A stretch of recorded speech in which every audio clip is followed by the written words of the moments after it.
दोस्तों आज की इस वीडियो में हम लोग इस तरह के प्रश्नों का गुणनखंड ज्ञात करना सीखेंगे।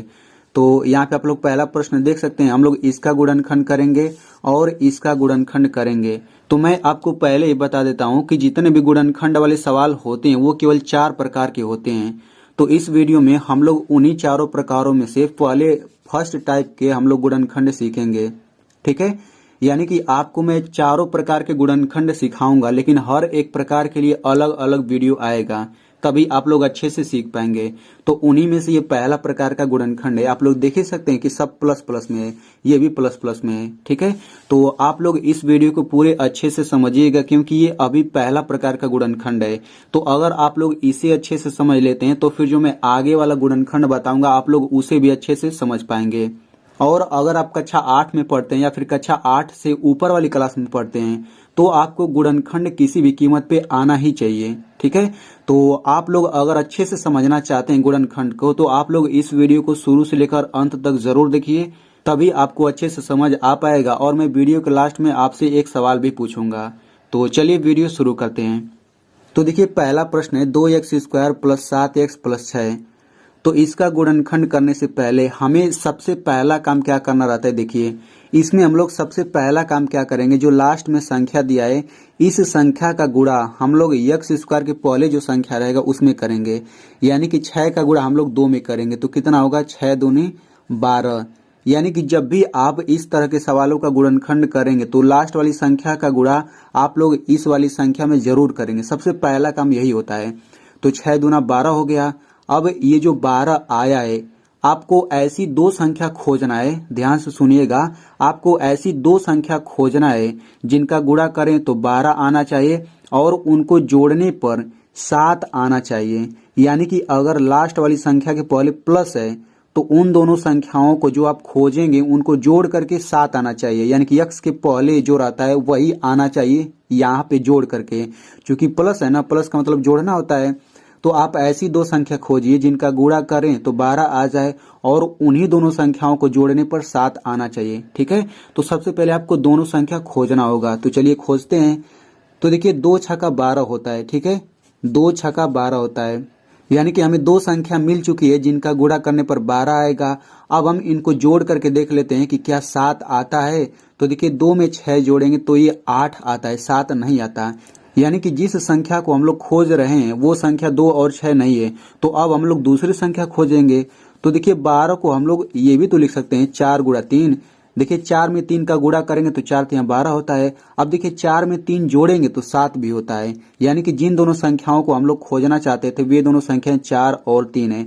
तो चूंकि इनको गुणा करने पर 12 आ गया तो हमने गुणा के रूप में लिख दिया। अब इनको जोड़ने पर 7 भी आता है, इनको हम लोग जोड़ करके भी दिखा देते हैं। तो 4 में 3 जोड़ेंगे तो कितना होगा, 7 होगा। ठीक है, तो हमें इस पहले समीकरण से मतलब नहीं है, हमें ये जो जोड़ वाला समीकरण है ना, हमें इसी से मतलब है। तो देखिए यहाँ पे x है तो हम लोग क्या करेंगे, इन सभी संख्याओं के बाद x लगा देंगे। तो ये हो जाएगा 4x प्लस 3x बराबर 7x। यानी कि ये जो समीकरण है ना प्लस वाला, इसी में बस हमने x लगा दिया। आप लोग ध्यान से समझिए, बहुत ही आसान है। तो देखिए अब हम लोग क्या करेंगे, चूंकि यहाँ पे आप लोग देख सकते हैं कि 7x जो है, अब x का चूंकि सभी में गुणा करेंगे ना तब भी ये दोनों बराबर ही रहेगा। यानी कि 4x में 3x जोड़ेंगे तो ये 7x आता है। अगर आपको इस तरह का जोड़ अच्छे से समझना है तो आप लोग इस वीडियो को देख सकते हैं। तो देखिए यहाँ पे आप लोग देख सकते हैं बीच में बराबर लगा है, यानी कि 4x प्लस 3x ये जो पूरा है ये 7x के बराबर, यानी कि 4x प्लस 3x ये पूरा बराबर है 7x के। तो जब दोनों बराबर चीज है तो हम लोग इस 7x को हटा करके हम ये पूरा रख सकते हैं, क्योंकि दोनों बराबर चीज है। तो बिल्कुल वही काम करेंगे हम लोग। ये हो जाएगा 2x² प्लस है तो प्लस लिख लीजिए। अब इस 7x को हटा करके हम ये पूरा रखेंगे। क्यों रखना है, क्योंकि 7x के ये बराबर है, तो हम लोग ऐसा कर सकते हैं। तो 4x प्लस 3x हो गया, फिर प्लस 6। तो देखिए जैसे ही हम लोग बीच वाले को हटा करके ये रखा तो यहाँ पे ये 4 पद आ गया। अब हम लोग इन चारों पदों को विस्तार से लिखेंगे। अब ये विस्तार से कैसे लिखना है देखिए ध्यान से। तो इसे विस्तार से लिखने से पहले हम लोग यहाँ पे कुछ बेसिक समझ लेते हैं। तो देखिए एक रूल होता है कि जब भी कोई संख्या आए और उस संख्या के तुरंत बाद अंग्रेजी का कोई लेटर आ जाता है, यानी कि ABCD ऐसे पूरा Z तक पूरे 26 होते हैं ना, तो जब भी कोई संख्या आए और उसके बाद अंग्रेजी का लेटर आए तो उनके बीच में हमेशा गुणा होता है। एग्जाम्पल के लिए जैसे यहाँ पे 3x है तो देखिए 3 संख्या हो गया, यक्स अंग्रेजी का लेटर हो गया, तो ये एक साथ है कि नहीं, इनके बीच में कोई चिन्ह नहीं, मतलब गुणा का चिन्ह होगा। तो 3x का मतलब 3 गुणा यक्स। वैसे ही मान के चलिए 3x² है, तो इसका मतलब क्या हो जाएगा 3 गुणा x², क्योंकि ये संख्या हुआ, ये अंग्रेजी का लेटर हुआ। अब यहाँ पे एक रूल और समझ लीजिए कि x² का मतलब क्या होता है, यक्स पर ये 2 घात है ना, तो इसका मतलब होगा यक्स का 2 बार गुणा। यक्स पर 3 घात का मतलब होता है यक्स का हम लोग 3 बार गुणा करेंगे, ठीक है। तो आप लोग इसका मतलब समझते रहिए। तो बिल्कुल इसी तरीके से इसको हम लोग गुणा के रूप में लिख लेते हैं। तो 2x² का मतलब क्या होगा, 2 गुणा x² होगा, तो x² को हम लोग x गुणा x लिख सकते हैं। तो इसका हम लोग विस्तार रूप इतना लिख दिया। अब यहाँ पे प्लस है तो प्लस लिखिए।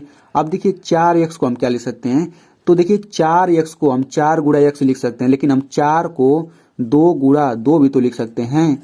4 को हम लोग 2 गुणा 2 भी तो लिख सकते हैं।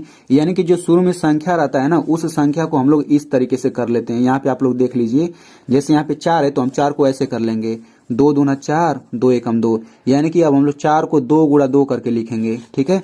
फिर प्लस, अब देखिए यहाँ पे 3x है तो ये हो जाएगा 3 गुणा x। अगर हम लोग 3 को इस तरह से करेंगे तो 3 एक ही बार में कटेगा, तो केवल 3 नहीं आएगा। अब ऐसे ही 6 है तो हम यहाँ पे प्लस लिख लेते हैं। अब 6 को ऐसे कर लेते हैं, तो 6 किससे कटेगा, 2 3 6, 3 एकम 3, यानी कि 6 को हम 2 गुणा 3 लिख सकते हैं। तो यहाँ पे 2 गुणा 3 लिख लीजिए। अब देखिए हमने सभी को विस्तार रूप में लिख लिया। ये आपका पहला पद हो जाएगा, ये दूसरा पद, ये तीसरा पद, ये चौथा पद। अब आपको 2-2 पदों का जोड़ा बनाना है, यानी कि ये दोनों पद ले लीजिए और ये दोनों पद, ठीक है। इसके बाद अब आपको दोनों पदों में से कॉमन लेना रहता है। तो देखिए मैं आपको बताना चाहता हूँ कॉमन का मतलब क्या होता है। सबसे पहले आपको इन दोनों पदों में कॉमन लेना है। तो कॉमन का मतलब होता है जो दोनों में हो। तो देखिए इसमें 2 है, इसमें भी 2 है, इसमें x है, इसमें भी x है, ठीक है। यानी कि इन दोनों में क्या क्या है, इन दोनों में 2 और x है, तो 2x कॉमन हो जाएगा। कॉमन क्या होता है, कोष्टक के बाहर कॉमन होता है। तो देखिए 2x तो बाहर हो गया, अब कोष्टक के अंदर ये x बचेगा, प्लस है तो प्लस लिखिए, ये 2 बच जाएगा। तो बस कॉमन आसानी से हो गया। अब इन दोनों में से कॉमन लेते हैं। तो देखिए इसमें 3 है, इसमें भी 3 है, बस केवल 3 ही दोनों में है। तो यहाँ पे प्लस है तो हम यहाँ पे प्लस लिख लेते हैं। 3 कॉमन है तो 3 लिखिए, फिर कोष्टक लगा दीजिए। अब ये x बच जाएगा, प्लस लिखिए, 2 बच जाएगा। तो बस यहाँ पे आसानी से कॉमन हो गया। तो देखिए जब भी आप कॉमन लेंगे ना, तो यहाँ पे कोष्टक में जो आएगा सेम यहाँ पर भी आएगा। अगर आपको सेम नहीं आ रहा है ना, दोनों सेम चीज, तो गलत है आपका। अब दोनों सेम चीज को यहाँ पे सबसे पहले लिख लीजिए, यानी कि इन दोनों को हमने यहाँ पे लिख लिया। अब दूसरे कोष्टक में इतना लिखिए प्लस इतना, तो 2x प्लस 3, बस इसका गुणनखंड यही हो गया। तो इस तरीके से हमने पहला गुणनखंड कर लिया। अब इसी तरीके से हम लोग दूसरा गुणनखंड भी कर लेते हैं। तो दूसरा सवाल है x² प्लस 5x प्लस 6, तो इसका गुणनखंड बिल्कुल उसी तरीके से करेंगे। तो देखिए सबसे पहला काम हमें लास्ट वाली संख्या का x² के पहले जो संख्या रहता है उसमें गुणा करते हैं। तो यहाँ पे तो कोई संख्या है ही नहीं, तो जब कोई संख्या नहीं रहता तो हम लोग 1 मान लेते हैं, यानी कि 6 का गुणा 1 में करेंगे, कितना आ जाएगा, 6 आ जाएगा, ठीक है। यहाँ पे 1 आप लोग दिमाग में रखिए। तो 6 का गुणा 1 में करेंगे, 6 आ जाएगा।